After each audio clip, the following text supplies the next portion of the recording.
तो चलिए स्टूडेंट बढ़ते हैं हमारे अगले एग्जांपल की तरफ, दैट इज एग्जांपल नंबर 17। ठीक है ना, क्या कह रहा है example number 17? If the 4th, 10th and the 16th terms of GP are x, y and z respectively, prove that x, y, z are in GP. ठीक है, देखो आपको इंफॉर्मेशन क्या दिया हुआ है कि 4th टर्म जो है जीपी की वो क्या है, x है, 10th टर्म जीपी की क्या है, y है, एंड 16th टर्म हमारे जीपी की क्या है, z है। ठीक है, तो आपको यहाँ पे टर्म्स ऑफ जीपी दिया हुआ है, 4th term, 10th term and 16th term आपको दिया हुआ है, और क्या कहा गया है कि prove that x y z जो है ना, ये जो सीक्वेंस बन रहा है एक्स वाई एंड जेड का जो सीक्वेंस बन रहा है, आपको ये बताना है कि ये सीक्वेंस क्या है, जीपी है। अब जीपी है इसका मतलब क्या है, हमें पता है कि जब कोई भी सीक्वेंस जीपी में होता है तो किसी भी टर्म का रेशो अगर उसके पहले आने वाली टर्म के साथ लिया जाए तो वो थ्रू आउट आपको क्या मिलता है, कॉमन मिलता है, सेम मिलता है। मतलब यहां पे देखो टोटल कितनी टर्म्स है, 3 टर्म्स है ना। अगर हमें इसको जीपी शो करना है तो हमें क्या शो करना पड़ेगा, ठीक है, तो इसको हम पहले क्लियर कर लेंगे कि एक्चुअली हमें शो क्या करना है। इसको अगर हमें जीपी शो करना है तो हमें क्या शो करना पड़ेगा, यहां पे टोटल कितनी टर्म्स है, 3 टर्म्स है, तो हमें क्या शो करना पड़ेगा, सेकंड टर्म का ratio with the first term is equals to, ठीक है, थर्ड टर्म का ratio with the second term. ठीक है, बात समझ में आ रही है। तो आपको यहां पे बेसिकली क्या शो करना पड़ेगा, a2 by a1 is equals to क्या होना चाहिए, a2 by a1 के बराबर में क्या होना चाहिए, a3 by a2। ना देखो थोड़ा सा इसको हम अगर रफ में क्लियर करें तो देखो ये आपका सीक्वेंस है एक्स वाई जेड, है ना। तो अगर ये जीपी में है तो ऑब्वियस सी बात है ये हमारी टर्म a1 होगी, ये टर्म a2 होगी और ये टर्म हमारी a3 होगी, है ना। और अगर ये जीपी में है तो ऑब्वियस सी बात है कि a2 by a1 के बराबर में क्या होना चाहिए, a3 by a2 होना चाहिए। बात समझ में आ रही है ना, कि अगर हमें जीपी शो करना है तो थ्रू आउट जो रेशियो है हमें कैसा शो करना पड़ेगा, सेम शो करना पड़ेगा। ठीक है, तो in order to show that x y z is in GP what we have to show, a2 by a1 is equals to what, a3 by a2। इसी का मतलब क्या होता है, what is a2 by a1, a2 कितना है हमारे पास, y है, a1 हमारे पास कितना है, x है, और यहाँ पे देखिए z by, ठीक है, कितना हो जाएगा, y हो जाएगा। इसी को हम क्या लिख सकते हैं, y को इधर शिफ्ट कर देंगे, y square is equals to what, x into z। बात समझ में आ गई, है ना।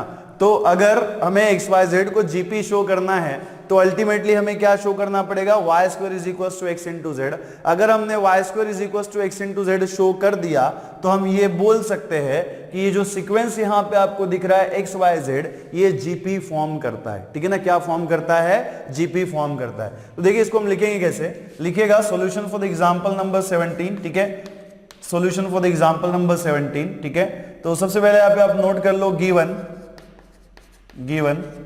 यहां पे एक काम करेंगे हम, सबसे पहले common ratio and first term load कर लेंगे, नोट कर लेंगे। Let a be the first term,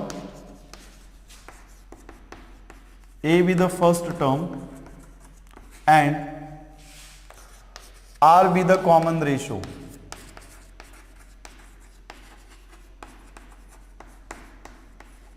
are with the common ratio. ठीक है, तो हमने क्या अज्यूम किया कि ए जो है वो फर्स्ट टर्म है एंड आर क्या है, हमारी कॉमन रेशियो है। ठीक है, तो यहां पे देखिए आपको 4th term, 10th term and 16th term आपको यहां पे दिया हुआ है, गिवन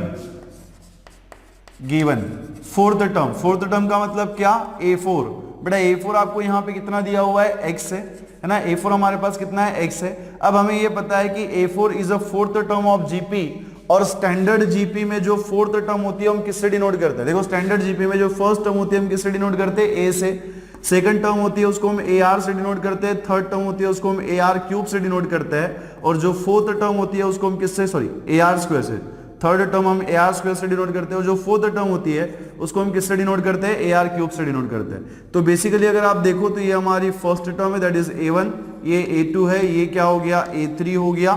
ठीक है, ये क्या हो गया, a3, और ये क्या होना चाहिए आपका, a4। इसके पहले भी मैंने आपको ये बताया हुआ है। तो देखो जब 4th टर्म आप डिनोट कर रहे थे तो a तो हर इसमें कॉमन है, तो जब आप 4th टर्म डिनोट कर रहे थे तो r का पावर कितना हो गया, क्यूब। जब यहाँ पे आप 3rd टर्म डिनोट कर रहे थे तो यहाँ पे देखो r का पावर कितना हो गया, 2। देखो यहाँ पे 3 है, यहाँ पे 2 है, यहाँ पे 4 है, तो यहाँ पे कितना है, 3 है। कहने का मतलब क्या है कि a4 को ही अगर मैं स्टैंडर्ड टर्म, है ना, जीपी की स्टैंडर्ड टर्म्स के फॉर्म में लिखूं तो मैं कैसे लिख सकता हूं, a4 इज इक्वल्स टू, ठीक है, a4 को मैं क्या लिख सकता हूं, a इंटू आर क्यूब, ठीक है, के बराबर में कितना हो जाएगा, x। इसी को बेटा हम कैसे लिख सकते हैं, ए आर क्यूब के बराबर में एक्स, इसको हम दे देंगे रेफरेंस नंबर 1 या फिर इक्वेशन नंबर 1।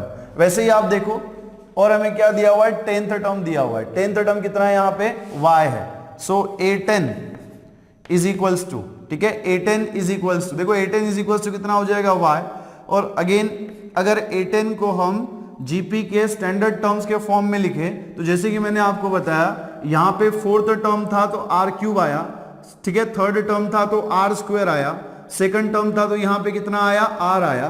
तो अगर मुझे a10 को स्टैंडर्ड फॉर्म में लिखना है तो मुझे क्या लिखना पड़ेगा, a10 के बराबर में कितना हो जाएगा, a r रेज़ टू 9, है ना, 10 है तो यहाँ पे r के पावर में कितना आ जाएगा, 9 आ जाएगा, और इसके बराबर में कितना है y। इसी को बेटा हम कैसे लिख सकते हैं, a r रेज़ टू 9 के बराबर में कितना आ जाएगा y, इसको हम दे देंगे reference number 2, that is equation number 2। देखो आप चाहो ना तो इसको आप इस फॉर्मूले से भी निकाल सकते हो, an is equal to a multiplied by r raise to n minus 1। GP की जो nth टर्म है उसका फॉर्मूला क्या है, an के बराबर में क्या होता है, a multiplied by r raise to n minus 1। तो आप ये जो a4 a10 हमने लिखा हुआ है आप इस फॉर्मूले का यूज करके भी निकाल सकते हो या फिर आप इस तरीके से भी ध्यान में रख सकते हो, ठीक है। तो जैसे हमें a10 निकालना था तो हम सिंपली क्या करेंगे, n की जगह पे 10 पुट कर देंगे, तो 10 माइनस 1 कितना हो जाएगा, 9 हो जाएगा। क्लियर है। अब यहाँ पे देखो 16th टर्म भी हमें यहाँ पे जीपी का दिया हुआ है, कितना बेटा, z है। तो एल्सो यहाँ पे हम नोट कर लेंगे इसे, also a16th term is equal to बेटा कितना दिया हुआ है, z दिया हुआ है। अगेन a16 को अगर हम स्टैंडर्ड जीपी के फॉर्म में लिखे तो a16 को हम क्या लिख सकते हैं, a r रेज़ टू 15, और इसके बराबर में कितना हो जाएगा, z हो जाएगा, है ना, इसके बराबर में कितना हो जाएगा, z हो जाएगा। इसी को हम कैसे लिख सकते हैं, a r रेज़ टू 15 के बराबर में कितना होना चाहिए, z, ठीक है, इसको हम दे देंगे इक्वेशन नंबर 3, ठीक है, इसको हम क्या दे देंगे, इक्वेशन नंबर 3। नाउ एक बात हम यहां पे क्लियर कर लेंगे, now in order to show that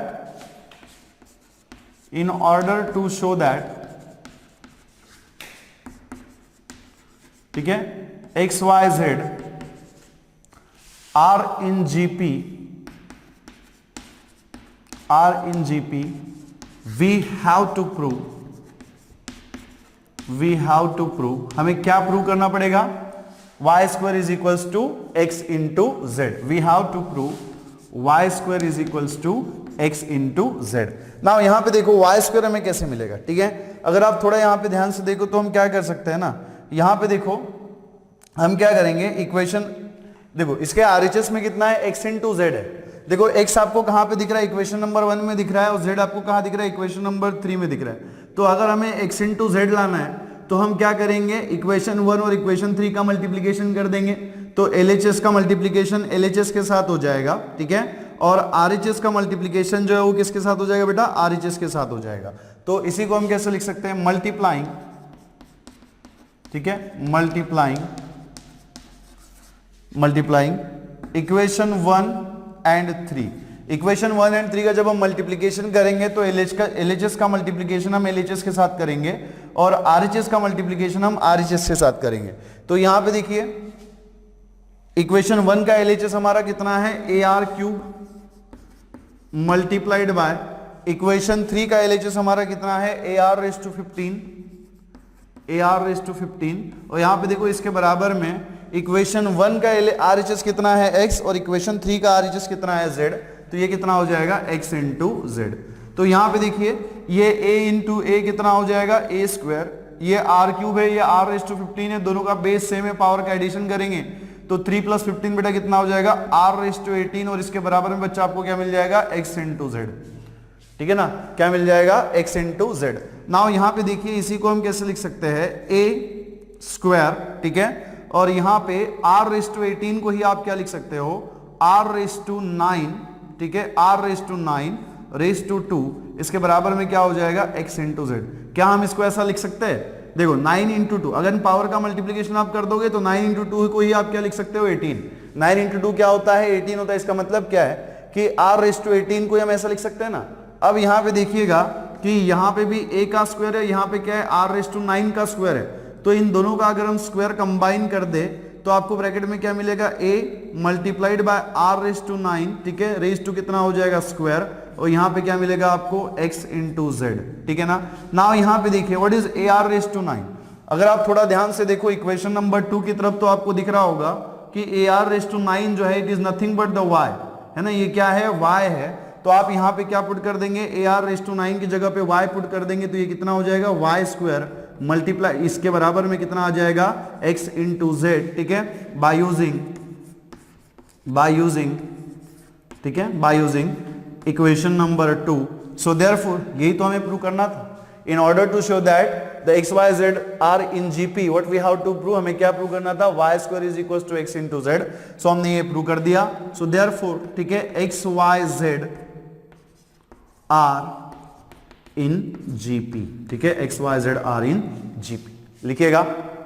तो चलिए बच्चों बढ़ते हैं हमारे अगले एग्जांपल की तरफ, दैट इज एग्जांपल नंबर 18। क्या कह रहा है example number 18, find the sum to n terms of the sequence 8, 88, 888, 8888 and so on, ठीक है।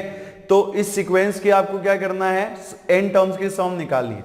तो सबसे पहले हम लोग सीक्वेंस को चेक कर लेंगे, क्या ये जीपी में है, जीपी में है तो हम बहुत डायरेक्टली, ठीक है, एसएन का फॉर्मूला अप्लाई करके सम निकाल सकते हैं, ठीक है। देखो ये क्या जीपी में फर्स्ट टर्म, सेकंड टर्म को अगर आप फर्स्ट टर्म से डिवाइड करोगे तो 88/8 कितना हो जाएगा, 11 हो जाएगा। वैसे देखो थर्ड टर्म को अगर आप सेकंड टर्म से डिवाइड करोगे तो रेशो आपको अलग अलग मिल रहा है, मतलब यहाँ पे रेशो जो है वो कॉमन नहीं है। So this is not a GP, ये जो सीक्वेंस आपको दिया हुआ है ये हमारा जीपी नहीं है, क्योंकि यहाँ पे रेशो जो है वो सेम नहीं आ रहा है, ठीक है ना।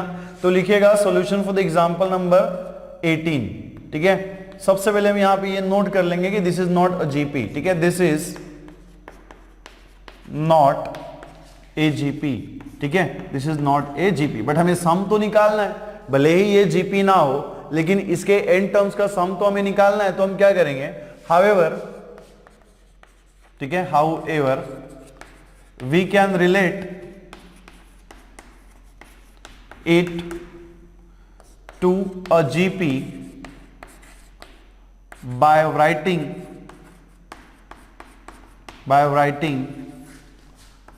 terms, ठीक है, by writing terms as, ठीक है, Sn के बराबर में 8 प्लस 88 प्लस 888, ठीक है, plus 8888 plus dot dot dot plus, ठीक है, n terms up to what, n terms, ठीक है। बात समझ में आ रही है। ये भले ही जीपी ना हो लेकिन हम क्या कर सकते हैं, इसको रिलेट कर सकते हैं किसके साथ, जीपी के साथ, इसकी टर्म्स को सम के फॉर्म में लिख के, ठीक है ना, इसकी टर्म्स को सम के फॉर्म में लिख के हम क्या कर सकते हैं, इसको रिलेट कर सकते हैं, ठीक है। नाउ यहाँ पे देखिए, इसको अगर हम थोड़ा सिंप्लीफाई करें तो यहाँ पे देखो आपको क्या दिख रहा है कि हर टर्म में जो नंबर्स है वो कैसे है, 8 के फॉर्म में है ना। हर टर्म्स में जो नंबर्स है वो कैसे है, 8 के फॉर्म में है। यूनिट नंबर भी 8 के फॉर्म में, यूनिट प्लेस, टेंस प्लेस ले लो, 100 प्लेस ले लो या फिर 1000 प्लेस ले लो, हर प्लेस में आपको क्या मिल रहा है, 8 मिल रहा है। तो आप यहां से क्या कर सकते हो, 8 कॉमन निकाल सकते हो। अगर हमने यहां से 8 कॉमन निकाल लिया तो भाई साहब देखो यहाँ पे क्या बचेगा, यहां से 8 चला गया तो कितना बचेगा, 1। यहाँ पे देखो 88 में से 8 चला गया तो यहाँ पे कितना बचेगा, 11। प्लस यहाँ पे देखो 888 में से अगर आपने 8 कॉमन निकाल लिया तो कितना मिलेगा, 111। प्लस यहाँ पे देखिए, यहाँ से भी अगर आपने 8 कॉमन निकाल लिया तो बेटा ये कितना हो जाएगा, 1111, ठीक है। और यहाँ पे प्लस डॉट डॉट डॉट, और कितने टाइम्स हमें सम करना है, n टाइम्स, है ना, ठीक है, n टर्म्स, सॉरी कितने टर्म्स का हमें सम निकालना है, n टर्म्स का हमें सम निकालना है। नाउ यहाँ पे देखिए, इसी को आप ऐसा भी तो लिख सकते हैं ना, 8, ठीक है, मल्टीप्लाइड बाय, देखो मैं यहाँ पे क्या करूंगा ना, 1 के न्यूमरेटर और डिनोमिनेटर को 9 से मल्टीप्लाई कर दूंगा। अगर मैं न्यूमरेटर और डिनोमिनेटर से 9 से मल्टीप्लाई कर देता हूं तो ये क्या मिलेगा मुझे, 9/9 प्लस, ठीक है। अब ऐसा मैं क्यों कर रहा हूं आपको मैं थोड़ा लास्ट में बताऊंगा, थोड़ा पेशेंस रखिए, ठीक है। नेक्स्ट या फिर उसके नेक्स्ट वाली स्टेप में हम उसको समझ लेंगे, ठीक है। अभी आप फिलहाल इतना ध्यान में रखिए कि हम क्या कर रहे हैं, फर्स्ट टर्म को 9 से न्यूमरेटर और डिनोमिनेटर को मल्टीप्लाई कर रहे हैं। सो 9/9 अगेन कितना हो जाएगा, 1 हो जाएगा। यहाँ पे देखो सेकंड टर्म को भी अगर हम 9 से मल्टीप्लाई करते हैं तो कितना हो जाएगा, 9 × 11 इज 99 डिवाइडेड बाय 9, है ना। 99/9 अगेन कितना होता है, 11 ही होता है। प्लस यहाँ पे देखिएगा, ठीक है, यहाँ पे भी अगर हम 9 को न्यूमरेटर और ठीक है, से थर्ड टर्म को, ठीक है, 9 से न्यूमरेटर और डिनोमिनेटर को मल्टीप्लाई कर दे तो ये कितना हो जाएगा, 999 डिवाइडेड बाय कितना हो जाएगा, 9। प्लस यहाँ पे भी देखो, यहाँ पे भी अगर हम, ठीक है, 1000, ठीक है, ये जो 1111 है इसको अगर हम 9 से मल्टीप्लाई कर दे तो क्या मिलेगा, 999 डिवाइडेड बाय कितना हो जाएगा 9n plus dot dot dot plus कितना होना चाहिए यहाँ पे n टर्म्स। कितने टर्म्स का हमने सम निकाला हुआ है यहाँ पे n टर्म्स का। नाउ यहाँ पे एक बात आप नोट कीजिएगा कि हर टर्म के डिनोमिनेटर में कितना है 9 है ना, हर टर्म के डिनोमिनेटर में यहाँ पे क्या है 9 है। तो यहाँ पे जितनी भी टर्म्स होगी है ना, फाइनाइट टर्म्स है, n टर्म्स का मतलब क्या, फाइनाइट टर्म्स, तो हर टर्म के डिनोमिनेटर में क्या होगा 9 होगा। तो हम क्या कर सकते हैं, डिनोमिनेटर में से 9 को कॉमन निकाल सकते हैं। अगर हमने डिनोमिनेटर में से 9 को कॉमन निकाल लिया बेटा तो आपको यहाँ पे क्या मिलेगा 8/9 मल्टीप्लाइड बाय, ठीक है, मल्टीप्लाइड बाय। देखो हर टर्म्स के डिनोमिनेटर में से हमने 9 कॉमन निकाल लिया तो यहाँ पे क्या बचेगा 9 बचेगा प्लस, ठीक है, यहाँ पे देखो क्या बचेगा 99, ठीक है, देन यहाँ पे देखो क्या बचेगा प्लस 999, ठीक है, 999 प्लस यहाँ पे देखो क्या बचेगा 9999, ठीक है, एंड यहाँ पे प्लस डॉट डॉट डॉट कहते क्या होना चाहिए यहाँ पे n टर्म्स, ठीक है, क्या हो जाएगा n टर्म्स। अब यहाँ पे देखिए ये जो आपको 9 दिख रहा है ना, ठीक है, ये जो आपको 9 दिख रहा है इसी को बेटा हम कैसे लिख सकते हैं, Sn के बराबर में कितना हो जाएगा 8/9, ठीक है, और ये जो आपको 9 दिख रहा है इसको हम क्या लिख सकते हैं 10 लिख सकते हैं, 10-1, क्या लिख सकते हैं 10-1। देखो 10-1 करेंगे तो अगेन आपको क्या मिलेगा 9 ही मिलेगा। वैसे देखो ये जो 99 है इसको हम कैसे लिख सकते हैं 100-1 लिख सकते हैं ऐसा, 100-1 कितना होता है 99 होता है। प्लस यहाँ पे देखो ये जो 999 दिख रहा है इसी को आप क्या लिख सकते हो 1000-1 है ना, 1000-1 करेंगे तो अगेन आपको क्या मिलेगा 999 मिलेगा। और ये जो आपको यहाँ पे 9999 दिख रहा है इसी को हम क्या लिख सकते हैं 10,000, ठीक है, क्या लिख सकते हैं 10,000-1, ठीक है, और यहाँ पे प्लस डॉट डॉट डॉट कितनी टर्म्स है हमारे पास n टर्म्स है ना, n टर्म्स का हमने यहाँ पे सम लिया हुआ है, ठीक है। तो यहाँ पे देखो 10,000-1 का ही मतलब क्या होता है 9,999। अब अगर आप थोड़ा इस सीक्वेंस को या फिर इस सीरीज को थोड़ा ध्यान से देखो तो आपको यहाँ पे दिख रहा होगा कि यहाँ पे दो सीरीज के एलिमेंट्स का एडिशन सब्ट्रैक्शन हुआ है। देखो ये 10, ठीक है, थोड़ा इसको हम लोग और नोट कर ले, थोड़ा इसको और हम सिंप्लीफाई कर लेते हैं तो आपको थोड़ा और अच्छे से समझ में आ जाएगा। Sn इज इक्वल्स टू, यहाँ पे देखिए कितना हो जाएगा 8/9 मल्टीप्लाइड बाय, यहाँ पे देखिए जो 10 है ना इसको हम फिलहाल एज इट इज रखेंगे 10-1, ठीक है, 10-1 प्लस यहाँ पे देखो ये जो 100 है 100 का मतलब क्या होता है 10^2 - 1, ठीक है। उसके बाद यहाँ पे देखो प्लस, ठीक है, ये जो आपका 1000 है 1000 को आप क्या लिख सकते हो 10³ और ये जो आपका -1 था वो आपका यहाँ पे एज इट इज है।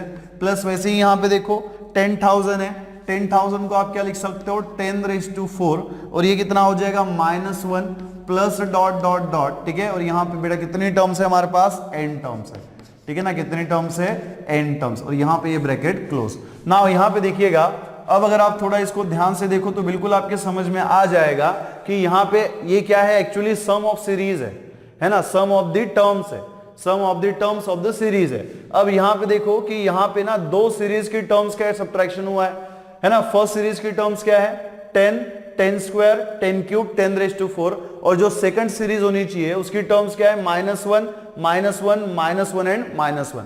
तो इसी को हम कैसे लिख सकते हैं दिस 8/9, ठीक है, इसी को हम कैसे लिख सकते हैं 10 + 10² + 10³, ठीक है, प्लस 10⁴, ठीक है, और यहाँ पे प्लस डॉट डॉट डॉट कितने टाइम्स होता है ये, कितनी टर्म्स है n टर्म्स, कितनी टर्म्स है n टर्म्स, और यहाँ पे देखिए देन माइनस, इसमें का -1, इसमें का भी एक -1 आएगा, ये भी हमारा -1 है और ये भी हमारा क्या है -1 है, ठीक है, and minus dot dot dot कितनी टर्म्स है ये भी हमारे पास कितनी टर्म्स है n टर्म्स है।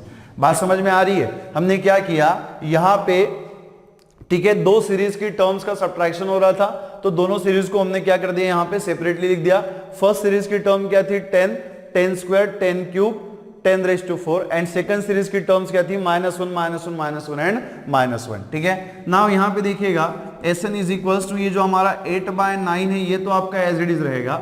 अब यहाँ पे आप देखो, ठीक है, यहाँ पे ये जो 10 + 10² + 10³ + 10⁴ है, ठीक है, इसको हम फिर नोट कर लेते हैं 10 + 10² + 10³ + 10⁴, ठीक है, और plus dot dot dot n terms, ठीक है, plus dot dot dot n terms. और यहाँ पे देखिए ये जो -1, -1, -1, -1 दिख रहा है ना, इसमें से हम क्या करेंगे सारी टर्म्स में देखो माइनस कॉमन है, सारी टर्म्स में क्या है, माइनस जो है वो कॉमन है, तो माइनस लो, सारी टर्म्स में से हम माइनस कॉमन निकालेंगे तो ब्रैकेट के अंदर में जो टर्म्स आएंगी वो क्या हो जाएगी, प्लस हो जाएगी, है ना। बात को समझिएगा कि यहाँ पे 1 की सारी टर्म्स जो है वो -1 है ना, तो यहां से हम क्या करेंगे, माइनस साइन कॉमन निकाल लेंगे, तो ब्रैकेट के अंदर जो भी टर्म्स मिलेगी हमें कैसे मिलेगी, प्लस मिलेगी, 1 प्लस 1 प्लस 1 प्लस 1, ठीक है, प्लस डॉट डॉट डॉट, कितने टर्म्स है ये भी हमारे पास कितनी टर्म्स है, n टर्म्स, ठीक है, ये भी हमारे पास कितनी टर्म्स है, n टर्म्स है, ठीक है। नाउ अब यहां पे देखिए, जैसे कि हमें पता है कि अगर आप मान लो 1 को 2 टाइम्स आप ऐड करते हो, है ना, 1 को अगर आप 2 टाइम्स ऐड करते हो तो क्या मिलेगा आपको, 1 + 1 इज इक्वल टू कितना होता है बेटा, 2 होता है ना, कितना होता है, 2 होता है ना। जब आप यहाँ पे 1 को 3 टाइम्स ऐड करो, 3 बार अगर आप 1 का एडिशन करो, 1 + 1 + 1 इज इक्वल टू आपको यहाँ पे कितना मिलेगा, 3 मिलेगा।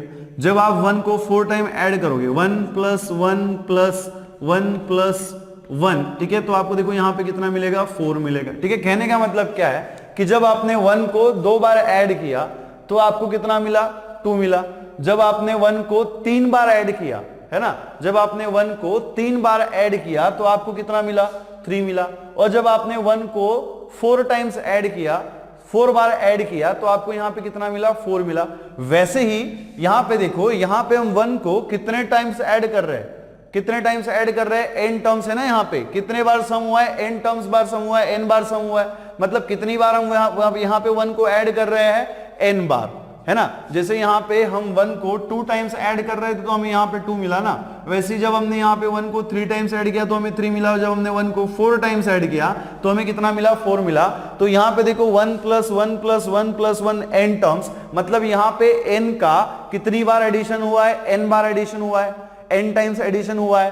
तो अगर n टाइम्स एडिशन हुआ है तो यहाँ पे आपको क्या मिलेगा, n मिलेगा। जैसे 2 टाइम्स हुआ तो 2, 3 टाइम्स हुआ तो 3, 4 टाइम्स हुआ तो 4, तो वैसे ही अगर n टाइम्स एडिशन होता है तो हमें क्या मिलेगा, n मिलेगा। तो कहने का मतलब क्या है कि Sn के बराबर में, ठीक है, 8/9 मल्टीप्लाइड बाय ये जो 1 + 1 + 1 n टर्म्स है, ठीक है, इसको हम लोग क्या करेंगे, n रिप्लेस कर देंगे। तो आपको यहाँ पे क्या मिलेगा, 10 + 10² + 10³ + 10⁴ प्लस डॉट डॉट डॉट, ठीक है, n टर्म्स, ठीक है, n टर्म्स। और यहां पे देखिए कितना मिलेगा, -n। क्यों -n मिला, बिकॉज यहां पे 1 को हम कितने टाइम्स ऐड कर रहे थे, 8 टाइम्स ऐड कर रहे थे, ठीक है ना, क्लियर है। अब यहां पे देखो, अब हमारे पास क्या बचता है, ये वाली सीरीज बचती है। अब अगर आप थोड़ा इसको ध्यान से देखो तो आपको ये दिख रहा होगा कि अगर मैं यहां से प्लस साइन हटा दूं, है ना, अगर मैं यहां से प्लस साइन हटा दूं, ठीक है, और इन टर्म्स के बीच में कॉमा लगा दूं तो ये क्या बन जाएगा, सीक्वेंस बन जाएगा। मेरी बात को आप समझिएगा थोड़ा ध्यान से, ठीक है। मैं क्या कह रहा हूं कि अगर यहां से प्लस साइन को हटा दिया जाए, है ना, प्लस साइन को हटा दिया जाए और कॉमा लगा दिया जाए तो ये क्या बनेगा, सीक्वेंस बनेगा। कैसा सीक्वेंस बनेगा, 10, 10², 10³ क्या होना चाहिए, 10⁴ एंड सो ऑन, इस टाइप का सीक्वेंस बनेगा। अब ये सीक्वेंस जो है ना, ये जीपी फॉर्म करता है। क्यों जीपी फॉर्म करता है, देखो आप हर टर्म का डिफरेंस उसके पहले आने वाली टर्म के साथ लो। अगर आप सेकंड टर्म का डिफरेंस उस फर्स्ट टर्म के साथ लोगे तो 10² कितना मिलेगा, 10 मिलेगा।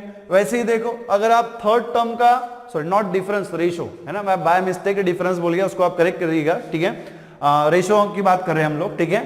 तो अगर आप सेकंड टर्म का रेशो उसके पहले आने वाली टर्म के साथ लोगे तो 10² आपको कितना मिलेगा, 10 मिलेगा। वैसे ही अगर आप थर्ड टर्म का रेशो सेकंड टर्म के साथ लोगे तो 10³ भी कितना हो जाएगा, 10 हो जाएगा। मतलब हर टर्म का रेशो उसके पहले आने वाली टर्म के साथ, ठीक है, आपको कैसा मिल रहा है, कॉमन मिल रहा है, सेम मिल रहा है थ्रू आउट। मतलब ये जो सीक्वेंस है ये क्या फॉर्म कर रहा है बेटा, जीपी फॉर्म कर रहा है। क्लियर है, क्या फॉर्म कर रहा है, ये जीपी फॉर्म कर रहा है, जिसकी जो फर्स्ट टर्म है, जिसकी फर्स्ट टर्म जो है वो क्या है बेटा, 10 है, एंड कॉमन रेशो कितना है, r = 10 है। कैसे निकाला हमने, फर्स्ट टर्म को सेकंड टर्म को फर्स्ट टर्म से डिवाइड करो, 10 मिलेगा।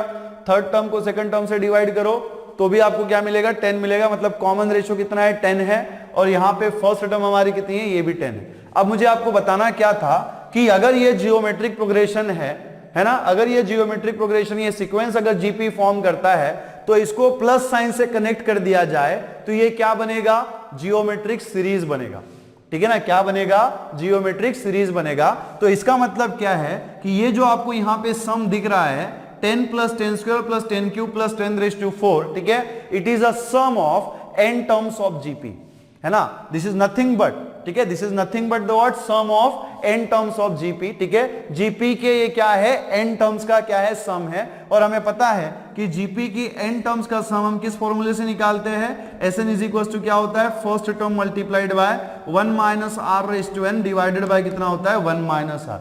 बात समझ में आ रही है कि ये जो सीरीज आपको दिख रहा है, this is nothing but the sum of, ठीक है, n terms of the GP, और ये कैसा जीपी है, जिसका फर्स्ट टर्म जो है वो 10 है और कॉमन रेशियो क्या है, 10 है। तो इस फॉर्मूले का यूज करके इसी सम को, ठीक है, इस फॉर्मूले का यूज करके भी तो हम लिख सकते हैं ना, तो आपको क्या मिलेगा, Sn is equal to 8/9 multiplied by, देखो यहां पे अगर सम ऑफ n टर्म्स के बारे में मैं नोट कर दूं, ठीक है, तो यहां पे फर्स्ट टर्म कितना है, 10 है, तो a की जगह पे हम क्या लिखेंगे, 10 लिखेंगे, multiplied by 1 minus r raise to n, that is 1 minus r raise to n, r raise to n में देखो r का वैल्यू यहां पे कितना है, 10 है, तो ये कितना हो जाएगा बेटा, 10 रेज टू n हो जाएगा, ठीक है, कितना हो जाएगा, 10 रेज टू n, और डिवाइडेड बाय 1 माइनस r, तो ये कितना हो जाएगा, 1 माइनस 10, और यहां पे आपको कितना मिलेगा, माइनस n।